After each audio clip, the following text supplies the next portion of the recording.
Bienvenue dans Night Recap. Aujourd'hui, je vais vous montrer un film policier thriller de 2021 intitulé Minuit. Spoiler à venir. Faites attention et prenez soin de vous. Il est tard dans la nuit lorsqu'une jeune femme quitte enfin son lieu de travail après avoir effectué des heures supplémentaires. Un groupe de gars prend le taxi qu'elle a vu en premier.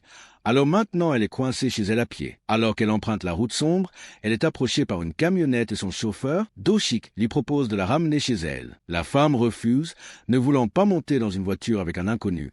Mais après avoir marché encore un peu, elle entend des bruits étranges. Elle se retourne et trouve la porte de la camionnette ouverte et le bruit de quelqu'un qui pleure et demande de l'aide en sort. Cependant, lorsqu'elle se rapproche et jette un coup d'œil, elle trouve un tas de vêtements et le corps d'un homme mort, car celui qui faisait le bruit était Do-Shik, qui l'attrape maintenant et la traîne à l'intérieur pour la tuer avant qu'elle ne puisse échapper. Quelques instants plus tard, après avoir appelé le 911 et enfilé des vêtements propres, Do-Shik trompe deux policiers tout en faisant semblant d'être incroyablement affligé. Il montre du doigt l'endroit où il a laissé les corps et prétend les avoir trouvés là par hasard, affirmant avoir vu un groupe d'ouvriers poignarder la femme. Quelques jours plus tard, Kim Kyumi travaille à son bureau habituel au service client. C'est une jeune femme sourde et elle est donc chargée de prendre les appels d'autres clients sourds et muets en leur parlant en langue des signes via des appels vidéo. Tout comme le service client habituel, il y a des clients impolis qui l'insultent et lui font le doigt. Après le travail, elle se rend à un dîner d'entreprise même si elle ne peut pas participer à la conversation. Tous les hommes autour de la table profitent de sa surdité pour parler d'elle de manière grossière et inappropriée. Mais ils ne savent pas qu'elle sait lire sur les lèvres, alors en retour, elle signe un tas d'insultes qu'ils prennent pour des compliments. Ensuite, elle va chercher sa mère sourde à son propre travail, chez un tailleur, ce qui lui évite de se faire renverser par un vélo grâce au capteur sonore de sa voiture. Sa mère est très heureuse car elle a été bien payée ce mois-ci et maintenant ils peuvent tous les deux passer les vacances à la plage qu'ils voulaient. Dans une autre partie de la ville, Choi Seo-jung se prépare à sortir. Mais son frère, l'agent de sécurité Jong-tak, est très surprotecteur depuis la mort de leurs parents. Alors il se dispute avec elle sur les vêtements qu'elle porte et à quelle heure elle est autorisée à rentrer à la maison. Elle promet d'être gentille, mais plus tard, elle ignore les SMS de son frère pendant qu'elle est à son rendez-vous et ne rentre pas chez elle aussitôt qu'elle l'avait promis. Comme elle ne répond pas non plus à son téléphone, Jong-tak décide de sortir et de la chercher. Il est tard dans la nuit lorsque Do-Shik sort à la recherche d'une autre victime. Il voit Kyumi laisser sa mère près d'un poste d'alarme pendant qu'elle cherche une place pour se garer et choisit de la poursuivre. Mais à ce moment-là, Seo-jung apparaît marchant dans la même rue. Alors Do-Shik décide qu'elle le fera à la place. Il court et saute rapidement sur elle, passant inaperçu car la mère de Kyumi marche dans l'autre sens et n'entend rien. Une fois qu'il en a fini avec elle, il va voir la mère, mais ses plans continuent d'être interrompus. D'abord, Jong-tak s'arrête pour demander à la mère s'il a vu sa sœur, partant après avoir obtenu une réponse négative. Puis Kyumi revient du parking. Alors qu'elle allait rencontrer sa mère, elle aperçoit soudain une chaussure blanche sortir d'une ruelle sombre et il y a aussi quelqu'un qui appelle à l'aide même si elle ne l'entend pas. Après qu'une deuxième chaussure soit sortie, Kyumi décide d'entrer dans la ruelle et trouve Seo-jung qui pleure et saigne et demande de l'aide. Avant qu'elle ne puisse faire quoi que ce soit, Do-Shik apparaît avec une hache et saute sur Kyumi pour la tuer. Mais Seo-jung le repousse, donnant à Kyumi la chance de courir. Kyumi retourne dans la rue et lorsqu'elle voit sa mère, elle choisit de courir dans le sens inverse pour la protéger. Elle retourne au parking et se cache parmi les voitures alors qu'elle se dirige vers la porte arrière qui a une poignée très grinçante. Alors qu'elle commence à l'ouvrir aussi soigneusement que possible, Do-Shik entend le bruit et la poursuit. Mais heureusement, Kyumi ouvre la porte juste à temps. La porte est enchaînée de l'autre côté, donc elle ne peut pas l'ouvrir complètement. Mais l'espace est suffisant pour qu'une petite fille comme elle puisse passer et laisser derrière elle un homme plus grand comme Do-Shik. Kyumi se rend à sa voiture et appelle sa mère pour lui dire de l'attendre près de l'alarme, mais juste après l'avoir raccroché, Do-Shik apparaît sur la banquette arrière avec un couteau à la main. Il la fait conduire, mais au lieu de le faire sortir du bâtiment, elle se dirige vers le mur, s'arrêtant juste avant qu'il ne s'écrase et profite de l'occasion pour s'échapper. Une autre poursuite commence et Kyumi parvient à rejoindre sa mère avant que Do-Shik ne puisse la rattraper. Mais parce que Kyumi appuie sur le bouton d'alarme, Do-Shik ne peut plus s'approcher.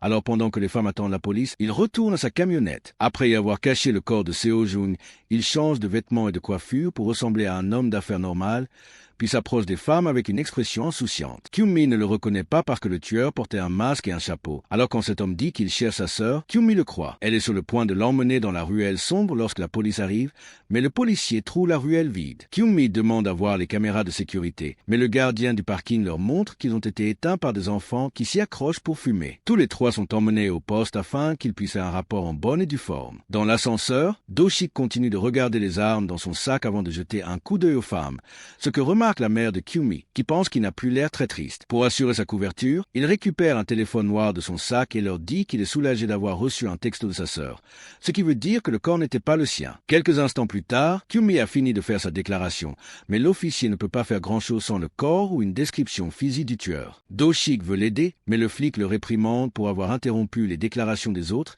et le clochard qui dormait sur un canapé à proximité en profite également pour l'insulter. Voyant cela comme une opportunité, Do-shik se rend à la fontaine à eau et tout en choisissant une tasse, il insulte le clochard à voix basse pour que l'officier ne puisse pas les entendre. Cela met en colère l'homme, qui saute immédiatement sur Do-shik pour le frapper. Et pendant la lutte, Do-shik laisse tomber un téléphone blanc sur le sol que la mère ramasse. Le flic éloigne le clochard et l'emmène dans une autre pièce. Alors Do-shik reprend son téléphone et va voir la déclaration de Kyumi comme excuse pour vérifier ses informations personnelles. Pendant qu'il lit, la mère fait signe à Kyumi qu'il est suspect que l'homme ait 2 téléphones portables différents. Et quand il les remarque en train de se parler, il demande à savoir de quoi il s'agit. Kyumi n'écrit que rien pour lui. Alors Do-shik s'approche de la mère et commence à fouiller les armes dans son sac, en pensant à ce qu'il faut faire ensuite. À ce moment-là, un flic apparaît avec Jong-tak qui tente de signaler la disparition de sa sœur. L'officier lui dit de montrer la photo aux 3 autres, puisque la description correspond à la déclaration de Kyumi. Do-shik fait semblant de ne pas l'avoir vue auparavant, mais Kyumi la reconnaît immédiatement et lui donne sa déclaration à lire. Pendant qu'elle essaie de lui donner plus de détails, le flic quitte la pièce pour s'occuper du clochard qui a tenté de rentrer dans les lieux. Alors Do-shik profite de cette occasion pour dire à la mère de ne pas bouger ou il tuera Kyumi. Puis il lui montre ce qu'il y a dans son sac, tandis qu'il prend un couteau et se dirige vers sa fille. Mais la mère parvient à faire un grand bruit qui alerte les autres. Jong-tak se retourne juste à temps et arrête le couteau. Alors les 2 hommes commencent à se battre tandis que les femmes sortent et appellent les flics. Do-shik admet avoir blessé Seo-jung, ce qui met Jong-tak en colère. Il commence à battre furieusement Do-shik et attrape même le couteau pour le mettre sur son cou, exigeant de connaître l'emplacement de sa sœur. Mais ils sont interrompus par les flics. Do-shik fait semblant d'être une victime et en raison de la position compromettante dans laquelle il se trouve, les policiers le croient, alors ils arrêtent Jong-tak à la place. Do-shik est libre et les femmes restent avec Jong-tak pendant que les flics vérifient les caméras de sécurité et voient qu'elles disent la vérité. Pendant que Jong-tak retourne dans la rue à la recherche de sa sœur, la police emmène les femmes dans leur appartement, doté de plusieurs lumières qui clignotent si elles détectent un mouvement. Pendant que la mère et la fille prennent le thé,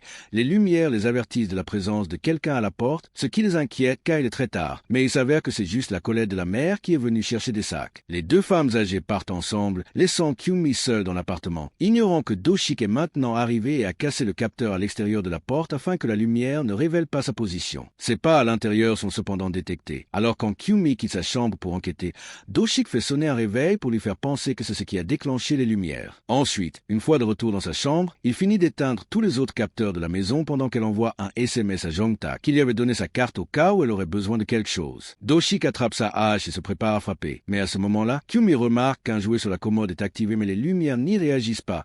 Alors elle se retourne juste à temps pour esquiver l'attaque de Do-shik. Elle court dans une autre pièce et place une commode devant la porte avant d'envoyer un texto à Jong-tak pour lui dire que le meurtrier est là. Ensuite, elle envoie un SMS à sa mère pour lui dire de ne pas revenir. Mais alors que la porte cesse de trembler, elle reçoit un SMS lui disant qu'elle est déjà là et qu'elle a trouvé la porte ouverte. Pensant que sa mère est en danger, Kyumi commence à reculer la commode. Mais à mesure que d'autres SMS de sa mère demandant de l'aide arrivent, elle se rend compte qu'ils ont une orthographe parfaite alors que sa mère ne tape généralement pas si bien. C'est alors qu'elle se rend compte que Do-shik a son téléphone et elle arrête de déplacer la commode juste à temps pour qu'il apparaisse à la porte. Il essaie de lui attraper la main, mais Kyumi parvient à la retirer et à verrouiller la porte au nez. Cela ne l'arrête pas longtemps. Cependant, Do-shik commence à détruire la porte avec sa hache pour se frayer un chemin à l'intérieur. N'ayant pas d'autre issue, Kyumi saute par la fenêtre, mais Do-shik l'attrape par les cheveux alors qu'elle tombe. Elle lutte contre la prise et parvient à le faire lâcher, la faisant tomber en toute sécurité sur un tas d'ordures. Kyumi recommence à courir et Do-shik la poursuit. Bientôt Jong-tak les trouve et se joint également à la poursuite. Après avoir parcouru des dizaines de pâtés de maison,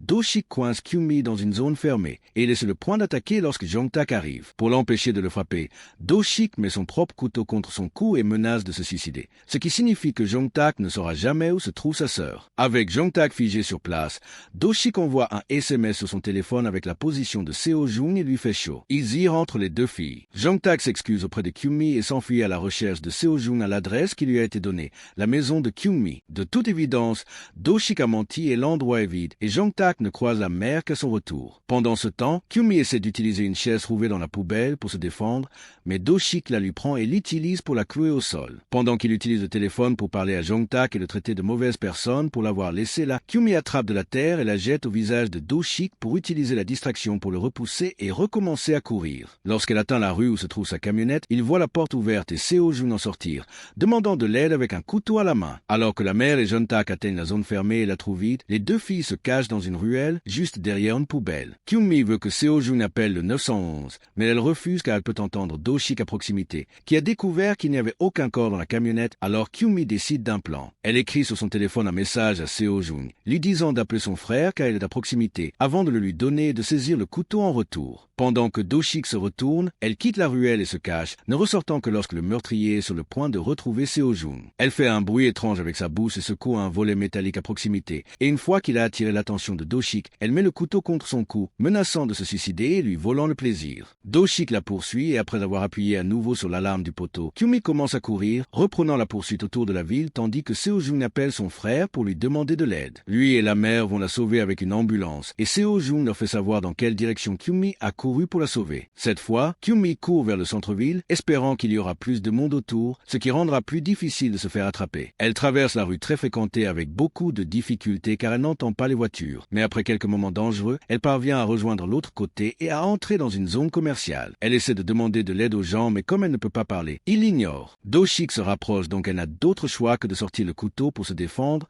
faisant reculer tout le monde en cercle autour d'eux. Un homme dans la foule essaie d'appeler la police, mais Do-shik l'arrête en disant que c'est sa sœur qui a des problèmes et que les flics lui feraient peur pour qu'elle se fasse du mal.